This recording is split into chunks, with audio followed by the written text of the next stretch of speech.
Bascule RS avec commande de validation, bascule 74 C74. 5. Deuxième expérience, examen d'un circuit bascule RS avec commande de validation.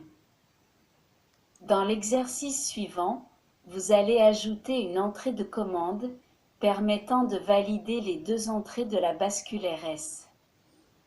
La commande autorise donc la prise en compte des deux niveaux logiques sur les entrées. Pour réaliser ce nouveau circuit, vous procéderez de la manière suivante.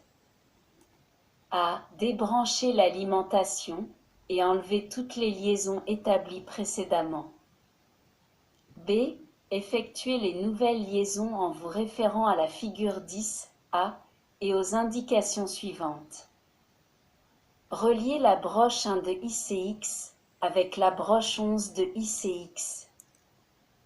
Relier la broche 2 de ICX avec la broche 6 de ICX et le contact L1 du groupe de connecteurs, utilisez le conducteur triple. Relier la broche 3 de ICX avec la broche 4 de ICX et le contact L0 du groupe de connecteurs en utilisant le conducteur triple. Relier la broche 5 de ICX avec la broche 8 de ICX. Relier la broche 9 de ICX avec le contact SW1 du groupe de connecteurs.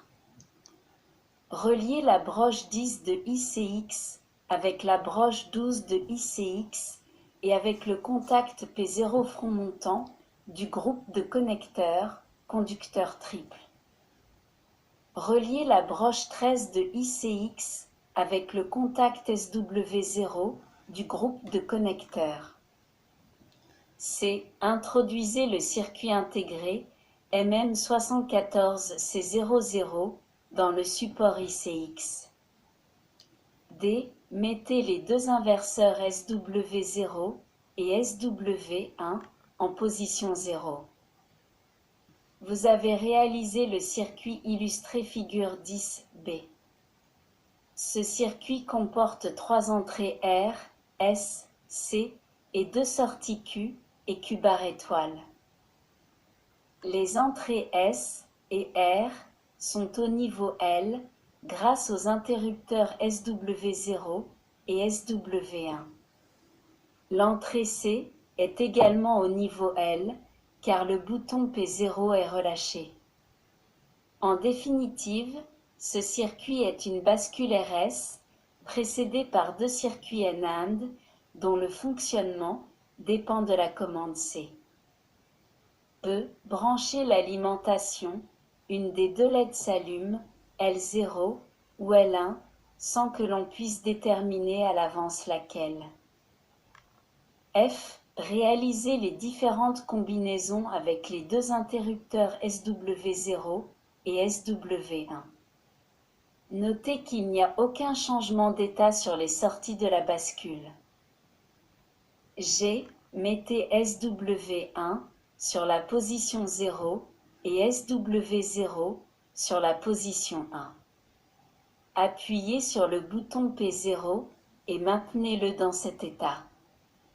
L'entrée C passe au niveau H et permet de valider les deux NAND par les broches 10 et 12.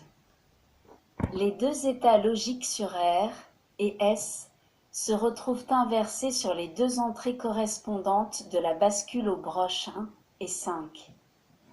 La LED L0 s'est allumée. H. Relâchez le bouton P0, la LED L0 reste allumée. I. Mettez maintenant SW0 en position 0 et SW1 en position 1.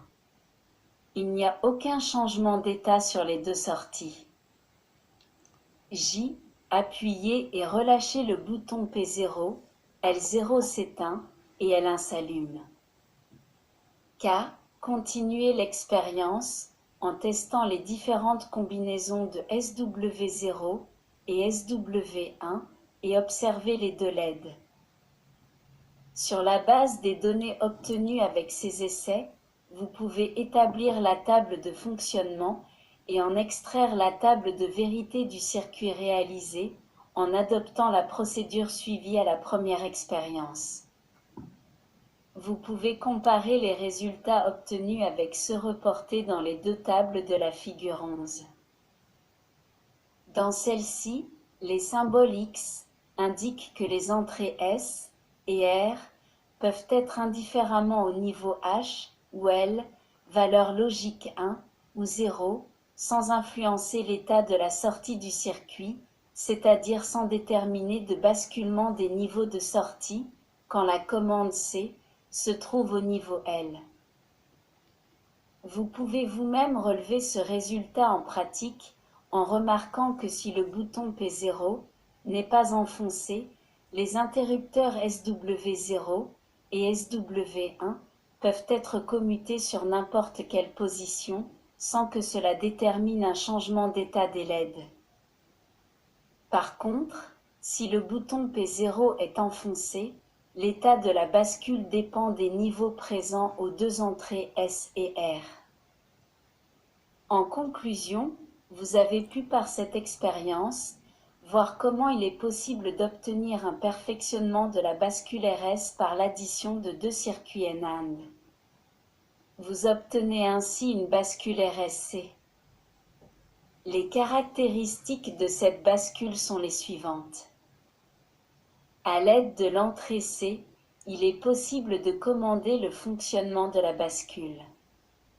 Plus précisément, si l'entrée C est au niveau L, la bascule reste bloquée à l'état où elle se trouve, indépendamment des variations des niveaux appliqués aux entrées S et R. Si l'entrée C est par contre au niveau H, la bascule peut commuter et prendre un état dépendant de celui des entrées S et R.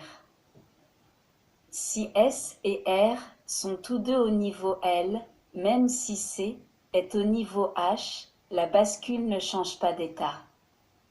Cette configuration des niveaux des entrées correspond à l'état de repos de la bascule. Si C est au niveau H, les entrées sont validées, c'est-à-dire qu'elles ont une action sur l'état de la bascule.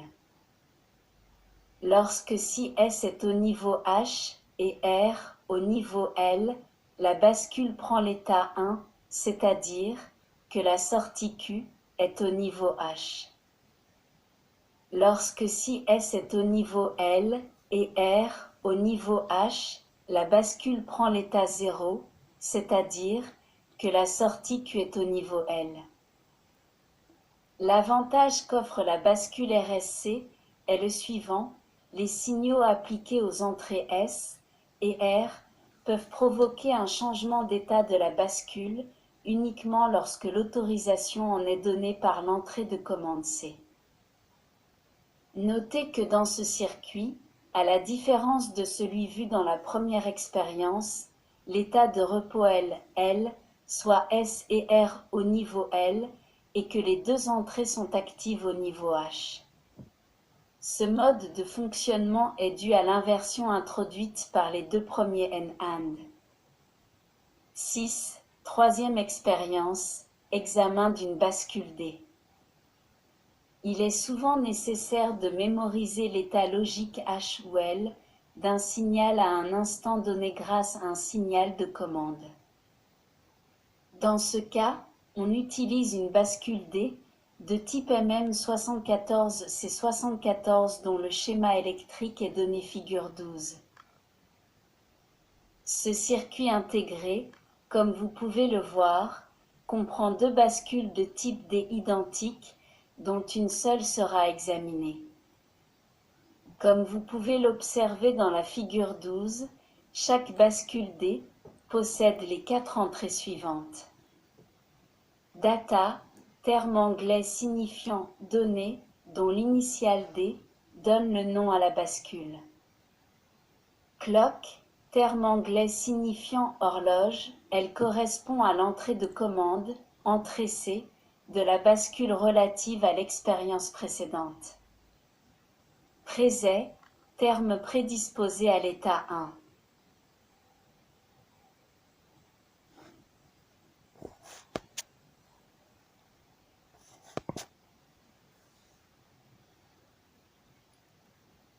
Dans chacune des deux bascules D, on dispose de deux sorties notées Q et Q bar qui sont complémentaires l'une de l'autre. Oh, c'est pas possible ça.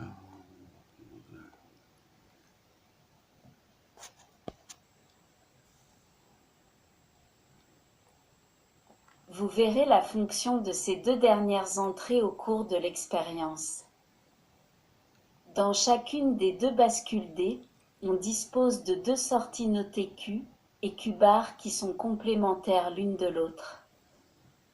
Commencez la manipulation en vous conformant aux indications suivantes. A. Débrancher l'alimentation et enlever toutes les liaisons effectuées lors de la dernière expérience. B. Ôter le circuit intégré MM74C00 du support ICX et introduisez dans ce dernier le circuit intégré MM74C74. C. Effectuer les raccordements visibles sur la figure 13A et énumérés ci-dessous. Broche 1 du support ICX avec le contact P0 front descendant. Broche 2 du support ICX avec le contact SW0. Broche 3 du support ICX avec le contact SW1. Broche 4 du support ICX avec le contact P1 front descendant. Broche 5 du support ICX avec le contact L0. Broche 6 du support ICX avec le contact L1. D. Mettez SW0 et SW1 sur la position 0. Avec les liaisons effectuées, vous avez réalisé le circuit illustré figure 13B. E. Branchez l'alimentation et observez les LED L0 et L1, une des deux est allumée et l'autre est éteinte. À la mise sous tension, la bascule se positionne soit à l'état haut, soit à l'état bas, sans que l'on puisse prévoir lequel. Vous allez examiner à présent les fonctions des entrées data et clock, les deux entrées clear et preset n'étant pas prises en considération pour l'instant. F. Disposez SW1 sur la position 1, mettant ainsi l'entrée clock au niveau H. Vous constatez que la LED L0 est éteinte, tandis que L1 est allumée. Ceci indique que la sortie Q de la bascule s'est portée, si elle ne l'était déjà au moment du branchement de l'alimentation, à l'état 0. La sortie Q se trouve donc au niveau L et Q bar au niveau H. G. Remettez maintenant SW1 sur la position 0 et placez SW0 sur la position 1. En observant les LED, vous constatez que les sorties n'ont pas changé d'état. H. Disposez de nouveau SW1 sur la position 1. Vous observez que L0 s'allume immédiatement. Ceci indique que la bascule s'est mise à l'état 1. Elle a mémorisé le fait que sur l'entrée data, un niveau H, c'est-à-dire un niveau logique 1, est appliqué. I. Effectuer plusieurs fois les mêmes opérations, c'est-à-dire basculer l'interrupteur SW1 de la position 0 à la position 1 pour les deux positions de SW0. Vous observez que chaque fois que SW1 passe de la position 0 à la position 1, c'est-à-dire de l'état 0 à l'état 1, la bascule se met au même état que celui de l'entrée data. Souvenez-vous que l'état de la bascule est défini par l'état de la sortie Q, et dire que la bascule est à l'état 1 équivaut à dire que Q est à l'état 1 ou se trouve à l'état H. La bascule prend en compte le niveau appliqué à l'entrée data au moment où survient la commutation de SW1 de l'état 0 à l'état 1. J, laissé SW1 sur la position 1 et commuté à plusieurs reprises SW0. Vous constatez que l'état de la bascule indiqué par L0 et L1 ne change pas. Vous venez donc de voir que la bascule est sensible au niveau de l'entrée data uniquement à l'instant où l'entrée clock passe du niveau L au niveau H. Ceci est la caractéristique fondamentale de la bascule D. Elle a une entrée de commande comme la bascule RSC vue dans l'expérience précédente, mais commute seulement au moment de la transition positive du niveau appliqué à l'entrée de commande et non sur un niveau déterminé appliqué à cette entrée. L'entrée de la bascule est donc validée uniquement pendant le temps très bref où le niveau de tension de l'entrée clock passe du niveau L au niveau H. Par contre, dans la bascule RSC, les entrées sont validées durant tout le temps où la commande se trouve au niveau H. L'entrée clock est très importante dans les circuits numériques parce qu'elle permet de les faire fonctionner en synchronisme, c'est-à-dire que les changements d'état des sorties s'effectuent au rythme imposé par l'horloge.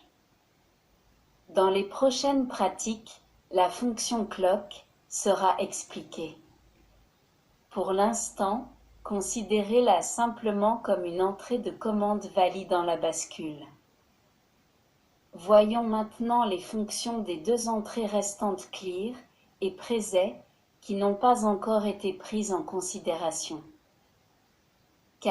Appuyez sur le bouton P0, ce qui permet d'appliquer une impulsion à l'entrée clear. Vous observez que L0 s'éteint et que L1 s'allume, indépendamment de l'entrée clock, ce qui veut dire que la bascule est forcée à l'état 0. L, appuyez à présent sur le bouton P1, vous envoyez ainsi une impulsion à l'entrée preset. Vous observez que L0 s'allume, tandis que L1 s'éteint. La bascule est forcée à l'état 1. Avec ces deux essais, vous avez obtenu la confirmation pratique de la fonction des entrées clear et preset qui, indépendamment de l'entrée de commande clock, force la bascule à l'un ou l'autre des deux états possibles en sortie. Le terme preset signifie prédisposer, donc cette entrée permet de prédisposer la bascule à l'état 1. Le terme clear signifie effacer, donc cette entrée permet, comme vous l'avez constaté, d'effacer un éventuel état logique 1 en sortie de la bascule. Elle remet à 0 la sortie de la bascule. M. Essayez enfin de mettre simultanément au niveau L les deux entrées clear et preset en appuyant en même temps sur les deux boutons P0 et P1. Vous constatez que les sorties Q et Q bar passent toutes les deux au niveau L, tandis qu'en relâchant ensuite les boutons, la bascule se met à un état ne pouvant être déterminé à l'avance. Cette configuration des deux entrées n'est donc d'aucune utilité pratique, tout comme dans la bascule RS, où la configuration des entrées S bar égale 0 et R bar égale 0 ne l'était pas davantage. Sur la base des résultats obtenus avec les essais réalisés, vous pouvez dresser la table de fonctionnement et tirer de celle-ci la table de vérité de la bascule D reportée sur la figure 14. La table de fonctionnement résume tous les résultats de l'expérience. Les flèches dirigées vers le haut dans la colonne de l'entrée clock représentent une transition positive qui est le passage du niveau L au niveau H du signal appliqué sur cette entrée. Rappelez-vous également que le symbole X signifie que l'entrée à laquelle il se réfère peut être indifféremment au niveau L ou H sans influencer l'état de la bascule avec les conditions spécifiées pour les autres entrées. De l'expérience faite et de l'observation des tables de la figure 14, on peut résumer ainsi le fonctionnement de la bascule D. Le circuit mémorise l'état de l'entrée data au moment de la transition du niveau L au niveau H du signal appliqué à l'entrée clock. Les entrées presets et clear ne sont pas validées par l'entrée clock.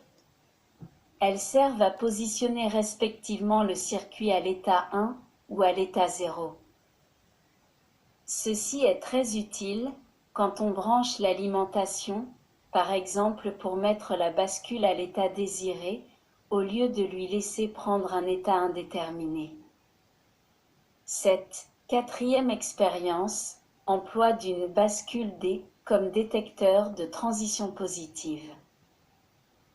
Dans cette expérience, vous allez vérifier comment il est possible d'exploiter les caractéristiques de la bascule de type D en ajoutant au Digilab que vous êtes en train de construire un autre circuit qui sera particulièrement utile pour les expériences ultérieures. A. Débrancher l'alimentation, ôter le circuit intégré MM74C74 du support ICX et introduisez-le dans le support IC3. Par l'intermédiaire des pistes du circuit imprimé, les différentes broches du circuit intégré sont reliées aux différents contacts du groupe de connecteurs comme représenté par le schéma de la figure 15. En effet, comme vous pouvez le voir, les entrées clear, clock et la sortie Q de la première bascule sont reliées respectivement aux contacts repérés par les symboles CL1, CK1 et OUT1 du groupe de connecteurs, tandis que les mêmes entrées et sorties de la seconde bascule sont reliées aux contacts CL2, CK2 et OUT2. Les entrées presets et data sont reliées à la tension plus V et se trouvent donc en permanence au niveau H, tandis que la sortie Q-bar n'est pas reliée. On raccorde l'entrée preset au niveau H pour qu'elle n'ait pas d'influence sur le fonctionnement de la bascule. La sortie Q-bar n'est pas reliée puisqu'elle n'est pas utilisée. B. Effectuer à présent les liaisons entre les différents contacts du groupe de connecteurs représenté figure 16A, tel qu'énuméré ci-dessous. CK1 avec SW0, CK2 avec SW1, CL1 avec P0 front descendant, CL2 avec P1 front descendant, OUT1 avec L0, OUT2 avec L1. De cette manière, SW0 est relié à l'entrée clock de la première bascule, la sortie Q à la LED L0 et l'entrée clear au bouton poussoir P0, front descendant. La seconde bascule est reliée de manière analogue à l'interrupteur SW1, à la LED L1 et au bouton poussoir P1, front descendant. Effectuez maintenant les opérations suivantes. C. Branchez l'alimentation et mettez SW0 et SW1 sur la position 0. D. Appuyez sur le bouton P0, vous appliquez ainsi une impulsion négative sur l'entrée clear de la première bascule. Vous constatez que L0 s'éteint, donc que la bascule passe à l'état 0. De cette façon, le circuit est prépositionné ou initialisé, c'est-à-dire qu'il a été mis dans un état connu et désiré, de manière à pouvoir poursuivre l'expérience à partir d'un état bien déterminé et choisi, en l'occurrence l'état 0. E. Mettez maintenant SW0 sur la position 1. L0 s'allume immédiatement. En effet, sur l'entrée clock est appliquée une transition du niveau L au niveau H, La bascule prend donc l'état déterminé par l'entrée data. Puisque cette dernière se trouve au niveau H, la bascule passe à l'état correspondant, c'est-à-dire au niveau H, provoquant ainsi l'allumage de L0. Si l'essai ne fournissait pas les résultats prévus, revoyez avec plus d'attention les liaisons et faites un contrôle visuel minutieux des pistes du circuit imprimé reliant le support IC3 et les contacts du groupe de connecteurs. Refaites également les soudures. F. Remettez SW0 sur la position 0 et appuyez ensuite sur le bouton poussoir P0. La LED s'éteint. G. Essayez de faire basculer plusieurs fois SW0 de la position 0 à la position 1 et vice-versa. À chaque transition de l'état 0 à l'état 1, réalisée de cette façon, vous constatez que L0 s'allume si elle n'est pas déjà allumée. Le bouton poussoir P0 permet de l'éteindre. H. Répétez les mêmes opérations sur la seconde bascule en actionnant SW1 et le bouton poussoir P1 et en observant la LED L1. Au terme de la manipulation, laissez le circuit intégré MM74C74 en permanence inséré dans le support IC3. Vous avez ainsi expérimenté un circuit qui détecte les transitions du niveau L au niveau H. Il se montrera particulièrement utile pour détecter des impulsions trop brèves pour être visualisées au moyen de la LED. On peut dire que le circuit mémorise les impulsions en se mettant à l'état 1 et reste à cet état même après la disparition de l'impulsion dont il signale l'existence. Dans la prochaine pratique, vous examinerez d'autres types de circuits et vous poursuivrez les expériences avec des circuits de plus en plus complexes.